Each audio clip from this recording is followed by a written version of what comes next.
Hello hello hello વિદ્યાર્થીઓ, સ્વાગત છે તમારું મારી ચેનલની અંદર. તો આજના વિડીયોમાં આપણે વાત કરવાની છે કે રેવન્યુ તલાટી છે એની જે નવો ડિટેલ સિલેબસ આવ્યો છે તેની અંદર કયા કયા ટોપિક કરવા, કેમ કે ઘણા સબ્જેક્ટ આખા કરવાની કોઈ જરૂર નથી. ઇતિહાસ તો આખા ઇતિહાસ કરવાની જરૂર નથી. તેની અંદર કયા કયા સબ્જેક્ટમાંથી કયા કયા ટોપિક કરવા જોઈએ એ વિડીયોની અંદર હું કહીશ. બાકી બુક લિસ્ટમાં કેટલો ચેન્જ આવ્યો છે હું કહીશ. આમ તો બહુ ચેન્જ નથી, પરંતુ હું વચ્ચે કહીશ કે એના માટે આટલું કરવું કે નહીં, એટલે આઈડિયા આવશે. સેમ ટુ સેમ CCB છે એની કોપી છે. એક બે થોડીક વસ્તુ એડ કરી છે, બાકી CCBની કોપી. CCB જેણે આપેલી હશે એને ફાયદો થશે, ભલે એમાં થોડાક માર્કે રહી જાય તો જે પણ હશે, તો હવે એના માટે રિવિઝન જ છે, એટલા માટે બહુ ફાયદાકારક છે. અને બીજું કે આપણા ઘણા બધા સ્ટુડન્ટના મને મેસેજીસ આવ્યા કે ભાઈ રેવન્યુ તલાટીનો જે મેન્ટરશિપ પ્રોગ્રામ છે એ ક્યારે લોન્ચ કરો છો. મેન્ટરશિપ પ્રોગ્રામની અંદર શું હોય છે, ડે ટુ ડે પ્લાનિંગ હોય છે ને એવું બધું હોય છે. તો એના માટે હું હવે આ કોન્સ્ટેબલ એક્ઝામ જશે એટલે આવતા વીકમાં હું આને લોન્ચ કરીશ, બરાબર. ત્યાં સુધી કેમ કે આ ડિટેલ સિલેબસને જો આવી ગયો, હમણાં લોન્ચ કરી દીધો તો પછી આપણે બધું ચેન્જ કરવું પડે. એના કરતાં એકવાર ફાઇનલ સિલેબસ આવીએ પછી લોન્ચ કરે તો વધારે મજા આવે. તો એ પણ આવશે, ડોન્ટ વરી. આપણી એપ્લિકેશન ડાઉનલોડ કરી લેજો અને ટેલિગ્રામ ચેનલ છે, લિંક ડિસ્ક્રિપ્શનમાં છે, ત્યાંથી જોઈન કરી લેજો એટલે બધી અપડેટ્સ મળતી રહેશે. હવે ગુજરાતની અંદર તો કોઈ ચેન્જ નથી. આ બધી વસ્તુ છે, મેં આ કીધું છે કઈ રીતના કરવી આ બધી વસ્તુને, કે વ્યાકરણ વિહાર છે એમાંથી કરી નાખવી, બાકી તો બધી છે. ઇંગ્લિશના પણ આ બધા ટોપિક્સ છે એ બધા પણ અક્ષર પબ્લિકેશનમાં મળી જશે તમને આરામથી.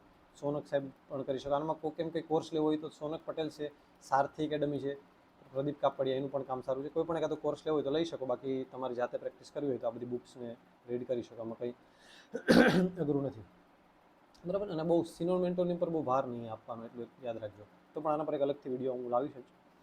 હવે બંધારણ અને રાજ્ય વ્યવસ્થા જો આની અંદર ચેન્જ એ થયો કે ત્યાં 30 માર્ક્સનું બંધારણ અને પેલું હતું, જાહેર વહીવટ હતું. પરંતુ આની અંદર બંધારણ, જાહેર વહીવટ ટૂંકમાં પોલિટી અને અર્થશાસ્ત્ર બે સબ્જેક્ટ આમ તો કહેવાય, કેમ કે જાહેર વહીવટ છે પોલિટીનો જ પાર્ટ છે ઓલમોસ્ટ. તો આમાં બે સબ્જેક્ટના 15 માર્ક્સ છે. હવે અહીંયા એક ખાલી સુશાસનવાળો સબ્જેક્ટ છે, ટોપિક એડ કર્યો છે જાહેર વહીવટની અંદર, એટલે સારું છે. ખોટું આપણે જાહેર વહીવટની આખી બુકો વાંચવાની જરૂર નથી. સુશાસનનો ટોપિક તમે ગમે ત્યાંથી કરી શકો. કાઝીસરની બુકમાં આપેલ છે, લિબર્ટીની બુક મેં સજેસ્ટ કરી એમાં પણ આપેલ છે, કોઈ પણ પછી યુનિટી પબ્લિકેશનની બુક છે એમાં પણ આપેલ છે. ક્યાંકથી તમારા ભાઈબંધ પાસે બુક લઈને કરી લેવો, કે ગૂગલ કરીને પણ આ ટોપિક કરી લેવો. આના માટે આખી બુક ના વસાવો તો પણ ચાલે. સુશાસન, ગવર્નન્સ ને એ બધું આખો ટોપિક છે. તો આ એક અલગ એડ છે, બાકી બધું CCB જેવું છે. તો આની અંદર શું છે ભાઈ, તો ઉદ્ભવ લાક્ષણિકતાઓ, આમુખ મૂળભૂત અધિકારો, ફરજો, બંધારણ સુધારા, કટોકટી, આ બધું આપેલ છે. તમને એમ થશે કે આમાં તો નાગરિકતા આપેલ છે, કરવું કે નહીં. તો નાગરિકતા સ્કીપ કરી દો તો ચાલે, કેમ કે સિલેબસની અંદર આપેલ નથી. પણ GPSC ઘણીવાર નાગરિકતામાંથી પ્રશ્ન પૂછતી હોય, ને સિલેબસમાં GPSC પણ આપેલ નથી પણ પૂછતી હોય. આપણે અત્યારે આમાં એટલું બધું લોડ લેવાની જરૂર નથી. હા, સંઘ અને રીતેનું રાજ્ય ક્ષેત્ર છે તો એ કરી લેજો, કેમ કે એ ક્યાંક ને ક્યાંક તમારો ઇતિહાસનો પાર્ટ બની જશે, બરાબર. અને ઉદ્ભવ અને લાક્ષણિકતા વિકાસની અંદરમાં એ એડ કરી શકે, એટલે ક્યાંક ને ક્યાંક ઇતિહાસમાં એ બની શકે, સંઘ અને તેનું રાજ્ય ક્ષેત્ર, કે કઈ રીતના સંઘ બન્યા અને બધી વસ્તુ છે. તો એ કરવું હોય તો કરી શકો. નાનકડો ટોપિક છે, બાકી બધા આપેલ છે. આની અંદર બધા આખા સંઘનું બધા આપી દીધું છે, એ આખું કરી નાખવાનું છે, બરાબર. આમાં બધે આવી જશે, સંઘ અને રાજ્યના કાર્યની જવાબદારી રાજ્યપાલ, બધા આવી જશે, રાષ્ટ્રપતિ. તો એમ થશે આમાં તો ક્યાં ઉલ્લેખ નથી, પણ બધું આવી જશે, સમજી ગયા. ન્યાયપાલિકા આખું આવી જશે, બંધારણની સત્તા આવી જાય, વૈધાનિક સંસ્થા, બંધારણ બિન બંધારણ સંસ્થા બે આવી ગયું, સ્થાનિક સરકાર એટલે પંચાયત રાજ આવી ગયું, આ નીતિઓ આવી ગઈ અલગથી. નીતિઓ કરંટ અફેરમાં હોય કરવાની, બાકી RTI એક્ટ આવી ગયું. તો આમાં કંઈ જોવા જેવું છે એમ, ક્યાંથી કરવાનું એ ઓલરેડી મેં કીધેલું છે. એ વિડીયો તમે ન જોયેલો હોય તો આપણી ચેનલની અંદર સેક્શનમાં જઈ અને વિડીયો સેક્શનમાંથી મળી જશે તમને. ક્લાસ 3 પોલિટી ક્લાસ 3 કરી શકો આના માટે, યા ફિર તમે આના માટે NCERT સિરીઝવાળી બુક પણ પોલિટીની કરી શકો. બેમાં સારું એવું આપેલ છે. અર્થતંત્રમાં પણ આપણે મેં કીધું એમ યુવા NCERT પાર્ટ 2 છે એ કરી શકો. જો અર્થતંત્ર આપેલ છે, એમાં સ્વતંત્રતા બાદ છે, નીતિ આયોગને આ બધું, એ બધું તમને એમાં અંદર આપેલ છે. કૃષિ ક્ષેત્રમાં બધા આપેલ છે. મોસ્ટ ઓફ કરંટ બેઝ પૂછાતું હોય છે કે અત્યારે કૃષિ ક્ષેત્ર કયો પાક શું છે, કેવું ભારતની સ્થિતિ છે. ઉદ્યોગ અને ઔદ્યોગિક યાંત્રિક પણ મોસ્ટ ઓફ કરંટ બેઝ હોય, પણ બેઝિક કરી લેવું જરૂરી છે. ઉર્જા, બંદર, માર્ગ, ઉર્જા અને આ બધી વસ્તુ છે તો એ કેવું છે કે ભાઈ એ પણ કરંટ બેઝ હોય છે. અને સંસ્થાઓ વગેરે સાથે સંકળાયેલ સંસ્થાઓ, તો આ બધી વસ્તુ પણ મળી જશે તમને. બાકી RBIની જે નાણાકીય નીતિ છે, મોનેટરી પોલિસી, આ છે સરસ મજાનો ટોપિક છે. આ પણ તમે આરામથી કરી શકો. વિડીયો જોવા હોય તો બુક્સ તવા કરીને એક વિડીયો ચેનલ છે, મેં ઓલરેડી સજેસ્ટ કરેલ છે, તમે જોઈ શકો.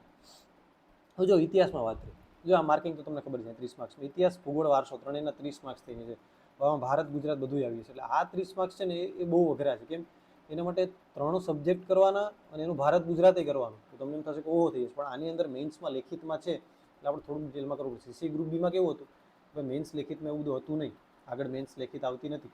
આની અંદર તો તમારે મેઇન્સ લેખિતમાં છે એટલે અહીંયા કરશો તો ત્યાં કામ લાગશે. તો એક વસ્તુ યાદ રાખવાનું કે ભારતનું સિંધુ સભ્યતા અને વૈદિક, જૈન ધર્મ, બૌદ્ધ ધર્મ કલ્યાણ, ભારતના બીજા રાજવંશોને કરવાની કોઈ જરૂર નથી, આમાં ક્યાં આપેલ નથી, બરાબર. ગુજરાતના 3 જ રાજવંશો, મૈત્રક, સોલંકી અને વાઘેલા, આ 3 જ કરવાનું. બીજું કોઈ ખોટું પ્રાચીન ભારતમાં કરવાની જરૂર નથી. તો આ મેં કીધું એમ તમારા યુવા એનસીઆરટી પાર્ટ 1 માંથી કરી શકો. 1857નો વિપ્લવ ભારત અને ગુજરાત પર ગુજરાતના વિશેષ સંદર્ભમાં છે, તો એ થોડું ધ્યાન આપવું, બાકી કંઈ છે નહીં. 19મી સદીમાં ભારતના અને ગુજરાતના ધાર્મિક સુધારણા આંદોલન એ ઓલરેડી ટોપિક આપેલ છે, મેં કીધું એમાં. ચળવળો આ બધી મહાત્મા ગાંધીના એકાદશ સૂત્રો હિન્દ સ્વરાજ છે, તો આ એક હું પીડીએફ જેવું શેર કરી દઈશ તમને, એ મળી જશે તમને એ બુકમાંથી, બરાબર. એમાં કંઈ છે નહીં બહુ. એ સાંસ્કૃતિક વારસામાં ટોપિક ક્યાંક આપેલ છે, રચનાત્મક કાર્યક્રમનો હિન્દ સ્વરાજને આ બધી વસ્તુ, એ હું તમને પીડીએફ પ્રોવાઈડ કરાવી દઈશ. બાકી સ્વતંત્ર ચળવળ માટે એક સરદાર પટેલ સાહેબની ભૂમિકા છે, તો એ મહાગુજરાત એ પણ તમારી બુકમાં આપેલ છે, તો એ કરી લેવું આરામથી. ભૂગોળમાં શું છે ભાઈ, તો જો આની અંદર ગુજરાતના ભૂગોળ માટે શું કરવાનું મેં તમને કીધું, તો એમ કાં તમે યુવા તો ઠીક લિબર્ટી લઈ શકો ને, કાં પછી જુવાનસિંહ જાડેજા એની પીડીએફ છે, એમાંથી બધું મળી જશે. મેં ગ્રુપ બી સીસી માટે મેન્ટરશિપ પ્રોગ્રામમાં સજેસ્ટ કરેલી, તેમાં સારા એવા બધાના માર્ક થાય છે. સામાન્ય ભૂગોળની અંદર તો આ બધી વસ્તુ તમારા આરામથી જીસીઆરટીમાં મળી જશે, યુવાની અંદર બુક મળી જશે, આ બધી વસ્તુ પણ મળી જશે. ગુજરાત માટે હું તો કહું તો લિબર્ટી કરી નાખજો, સારી છે, બરાબર. સીસી ગ્રુપ બી કરતા હતા ત્યારે મેં સજેસ્ટ કર્યું હતું કાજી સરની જીકેની બુકમાંથી કરી નાખો, પણ આની અંદર મેઇન્સની અંદર આવશે તો લખિતમાં ક્યાંક ને ક્યાંક તમારું કન્ટેન્ટ થોડુંક ઓકે લાગે, એટલા માટે હું કહું કે લિબર્ટીની બુકમાંથી કરો તો વાંધો નહીં, કેમ કે આની અંદર પાછું એક તો નથી કે પ્રિલિમ પતી ગઈ એટલે પૂરું મેન્સ છે. આ બધી વસ્તુ ત્યાં સારી એવી આપેલી છે, એટલે તમને એ 360 ડિગ્રી એનાલિસિસ મળશે ત્યાંથી, બરાબર. પછી ગુજરાતી સામાજિક ભૂગોળ છે, એમાં ગુજરાતના સંદર્ભમાં જ છે, એટલે ખોટું ભારતનું કંઈ કરવાની વસ્તી બસ્તી કરવાની જરૂર નથી, એટલે ખાસ ધ્યાન રાખવું ભાઈ. આ 3 સબ્જેક્ટમાં મેં કીધું જો પ્રાચીન ભારત આખું કાઢી નાખવાનું, ખાલી આ એટલા ટોપિક સિવાય, તો તમારું ભારણ ઘટી જશે, તમે સમજી ગયા. આમાં આપ્યું એ જ કરવાનું, આમ ખાસ બીજું કંઈ કરવાની જરૂર નથી. પછી આમાં ખાલી ગુજરાતનું જ કરવાનું, જે અનુસૂચિત જાતિ અને જનજાતિ વસ્તી છે, એ ભૂગોળ લિબર્ટીની મેં કીધું એમાં બધું આવી જશે, સમજાણું. આ બધી વસ્તુ આવી જશે, એટલે ક્યાંય કરવાની જરૂર નથી. એટલે આ એક ટોપિક નીકળી ગયો ખાલી ગુજરાતનો, આ ભારતનો, એટલે બધું ભારતનું કરવાની જરૂર નથી, સમજી ગયા. સાંસ્કૃતિક વારસામાં બધું આમાં આપેલું છે, એટલે જો કળા, સ્વરૂપો, સાહિત્ય, સંગીત, શિલ્પ, સ્થાપત્ય, આની અંદર અડધું સાંસ્કૃતિક વારસો આવી છે. પછી ગુજરાતના મેળા, ખાણીપીણી ઉત્સવ, તો આમાં ગુજરાતનું વધારે છે, તો ભારતનું ઓછું ધ્યાન આપવાનું, સમજી ગયા તમે. યુવા એનસીઆરટી સિરીઝની સિરીઝ નહીં, પણ યુવા એનસીઆરટી પાર્ટ 2 છે, એની અંદર કરી લેવાનું, બહુ લોડ લેવાની જરૂર નથી. બાકી ગુજરાતનું મેં કીધું એમ યુવામાંથી કરજો, બરાબર. હું એક પીડીએફ મૂકવાનો હતો, પણ એ પણ એકવાર જોઈ લેવી, પણ એ રિવિઝન માટે છે, એવું મોકલીશું. પર્યાવરણ વિજ્ઞાન ટેક માટે શું છે ભાઈ, તો આના માટે જો આ એક નવું વસ્તુ ઉમેરાણું, સીસીબીમાં આ નહોતું.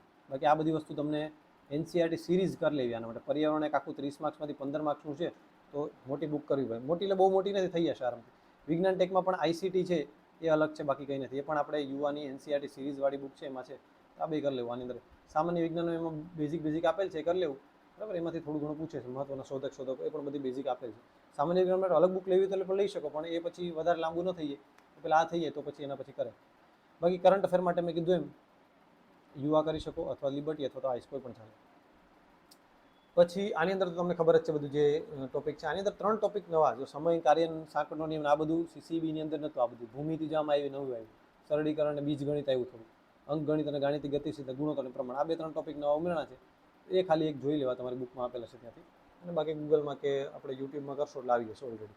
એના માટે સ્કોર સજેસ્ટ કરેલ છે, કોઈ પણ કરી શકો. હમણાં હું એના વિશે બુક રિવ્યૂ પણ એવું બધું પણ લાવીશ. તો બસ આવું સાદું સિમ્પલ છે, બહુ કંઈ લાંબુ નથી.